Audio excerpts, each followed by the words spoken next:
Good afternoon guys, mga kalapatid. So ayan, so maganda na ang panahon ngayon. Kakatapos lang ng bagyong Owan at sana hindi na ulit magkaroon ng ganun kalakas na bagyo. And pasalamat din tayo at hindi masyadong tumama sa atin ang bagyo. At ipagdasal din natin yung mga kababayan natin, lalo na sa Cebu na talagang tinamaan ng ganun kalakas na bagyo. So sana maging okay sila. So okay, so sa mga ibon ito, kakatapos lang nila magsipag ligo. Ayun doon sila sa dati na naman nilang tambayan. So meron akong naisip na gustong i-out na. Siguro out ko na to. Tingnan ko lang ha. Gusto kong i-out to Umuwi na pala yung isa. So umuwi na yung pinalabas ko Sana yung isang pinalabas ko. Meron pa akong isang pinalabas. So okay, so hindi pa umuwi yung isa Okay, so ayun yung bumabara ako doon. Merong isa dyan. Yan. Yan, nakita nyo yun. Gusto kong i-out na yun guys. So mamimili ulit ako kung sinong bibigyan ko nun. Ayun meron pa sa ilalim.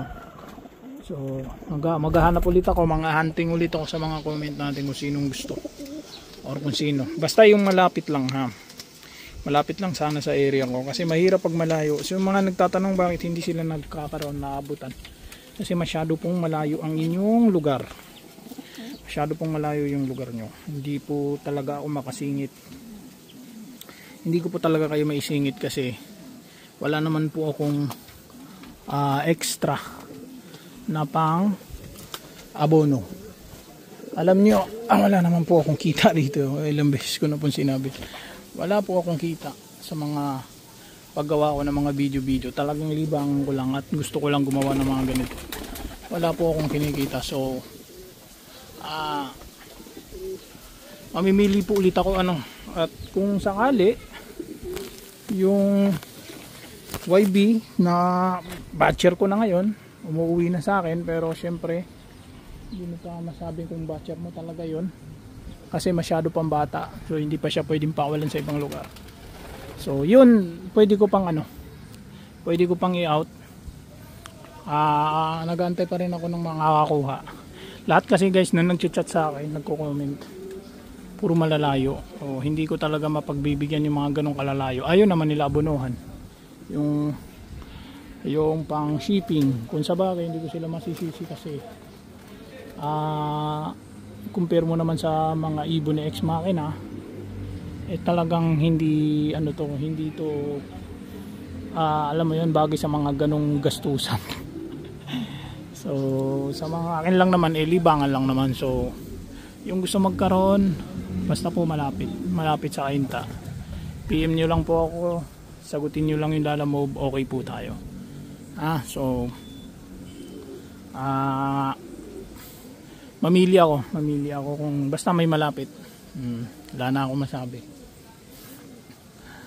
So nagpinakawalan ko na yung mga YB na sinasabi kong itatrain ko. Ayan, ang problema, nag-overfly yung niya, yung kapatid niya.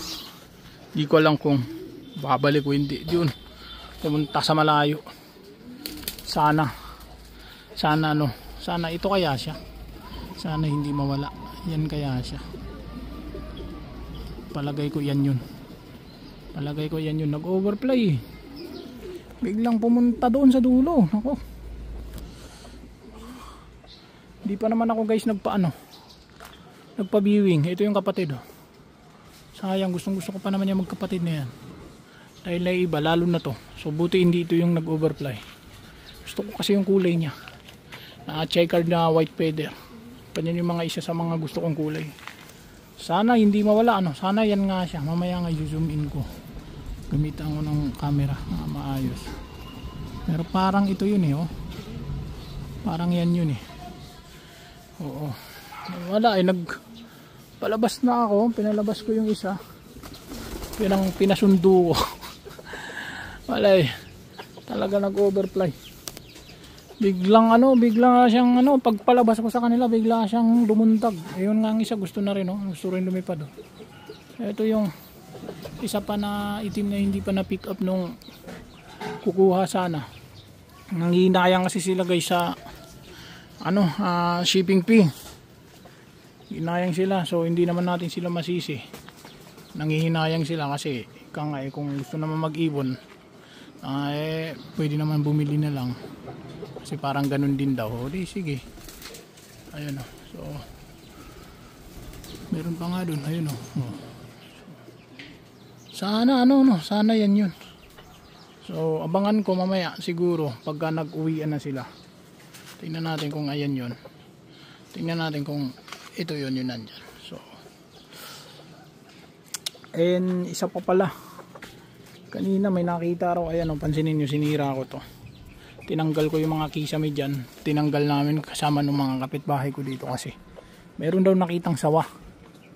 Mapuno kasi tong lugar namin guys So may nakita daw na sawa, pumasok daw dyan sa kisame. So sana mahuli. Kasi nung giniba na namin yung kisame, wala naman kami nakitang sawa na malaki daw So sabi baka daw kaya gumagawi dito dahil may mga ibon. Pero hindi naman ako namamatay ng kalapati dahil sa sawa. Karamihan ang namamatay kong kalapati sa sakit na mamatay Pero matagal na yun nung huli ako namatay ng ibon. So sana lang mahuli kung meron nga talagang sawa dito. Iniisip ko nga baka mamaya pumunta dito sa gawing dyan.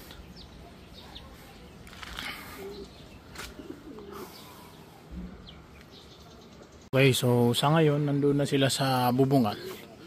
Sana lang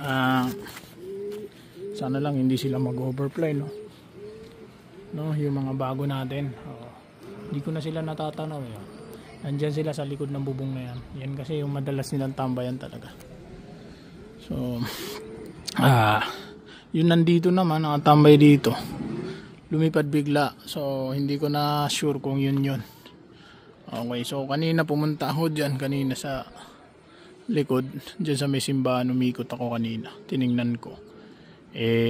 Nandun nga sila sa mga bubong na yan. So sana sana hindi sila mag-overfly yung mga bago na yun. Okay. Kung mag-overfly man, wala na tayong magagawa. Ganun talaga buhay. Okay, so hindi ko kasi na-viewing talaga yun. Maayos, so ito nga, hindi ko naman binewing ito. Pero hindi naman lumalayas. Na badger naman, pati yan. Hindi, yung itim pala, bago din yan. Ka-partner din yan nung isa. Yan, hindi ko na-viewing yan. Ayun, so, ito nga ang isa. Yan yung matagal ko na. Pero, yan, na-viewing ko naman. Pero, alam mo yun, pinakawalan ko lang din kusa. Hindi ko na-viewing ng matagal. So ganun lang naman kung lilipad, mag-overfly, wala tayong magawa. Okay. So sana lang hindi sila mag-overfly. Ito kasi may itlog. Hindi ko alam kung nakapisa na. So tingnan nga natin guys kung nakapisa na itong isa. Okay, so sa ngayon parang wala pa naman siyang pinipisa. Itong grisel ko, mayroon ding isang itlog to. Binasag kasi niya yung isa. So, di pa rin nata nakakapisa to. So, sana magpisa na din yan. Ito naman, hindi na siya ng itlog. Hindi na nasundan yung itlog niya. So, dito, hindi ko sure kung dito kaya. Ito, hindi naman to umalis. Hindi umalis. So, ayan ang gusto ko dyan sa checkered na yan. Hindi siya mahilig umalis. Labas balik. So alam mo yun, hindi siya mahirap hagilapin. Okay, dapat naman talaga yung hinahagilap itong mga to kasi kalapati itong mga to dapat talaga tutuusin pag sa labas uwi, ganun lang naman yan. Okay, so ayan, nandito na ulit sila at may good news naman kahit papaano kasi nandito yung isa. Ang hinahanap ko ngayon yung isang nag-overfly. So di ko pa sure kung nandito siya ngayon. Medyo or nasa bubungan or kung talagang nag-overfly na. Pero yung isa, yung favorite kong color nandito pa. Ayan. So makikilala ko naman yun guys kung nandito yun pupunta. Ay pansin nyo dati mga YB lang yan, pero ngayon nagbabarakuhan na. May mga barako na sila ngayon lahat. Meron pa dun sa loob, ayan. Namamarako pa. Nagbarakuhan na sila.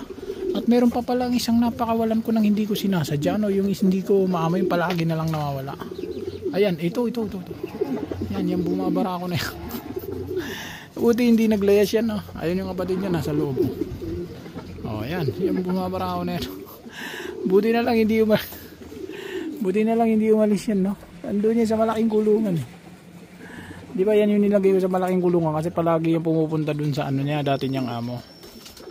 So, ngayon ang gusto kong pakawalan yung dito. Iniisip ko nga kung pakakawalan ko yan guys. Kasi parang nakakaawa din ako sa kanila. Putulan ko kaya pakpak tapos pakawalan ko. Importante sa akin ngayon umuwi ito.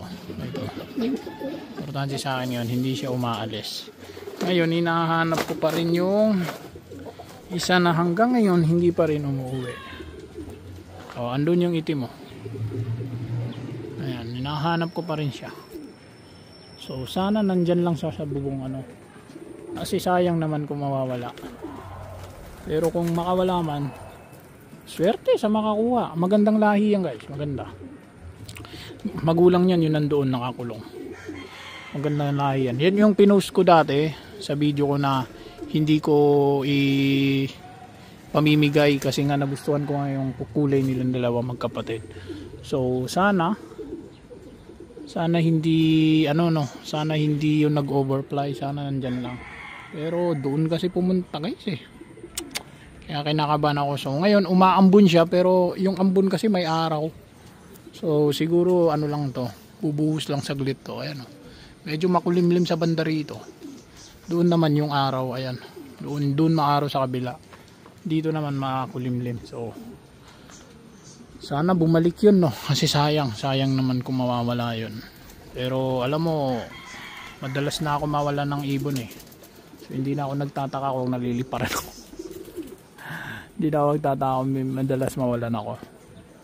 So sana nandyan lang. So dito ko na ulit siguro putulin medyo mahaba na yung kwentuhan natin ulit. Parang nandun guys, parang natatanaw ko siya dun. Parang hindi ko sure kung yan yun. So sana nga nandyan lang. Hindi siya, parang hindi siya, hindi yun. So pero sana nandyan lang. Sana nandyan lang. Kaya ako nagpakawala ngayon kasi nga may gusto ko din na naaawa rin ako sa kanila. Gusto ko din na nakakalipad-lipad sila kahit paano. Kasi itong nagdaang bagyo nga yung O1, hindi ako nagpakawala din. So isa pa, sinasamantala ko na nasa bahay ako ngayon kasi nakalib ako ngayon guys kasi nanganak na yung buntis sa atin. So baka pwede na tayo magpaitlog. So sa ngayon ini-enjoy muna natin yung live natin. So dito ko na muna ulit putulin. Yun lamang po. Maraming salamat sa mga patuloy pa rin na nanonood sa atin, sa mga nag-subscribe. Thankful po ako sa inyong lahat. Thank you po sa inyong lahat. Sa mga bago naman sa channel ko, pa-subscribe naman para madagdagan naman. Malaking bagay po ito sa inyo. Malaking bagay po ito sa akin. So ayun lamang po, mag-ingat po tayo ulit at ipagdasal natin yung mga kababayan natin na nasa Cebu. Okay, so yun lamang po guys. Maraming salamat. So God bless po sa inyong lahat.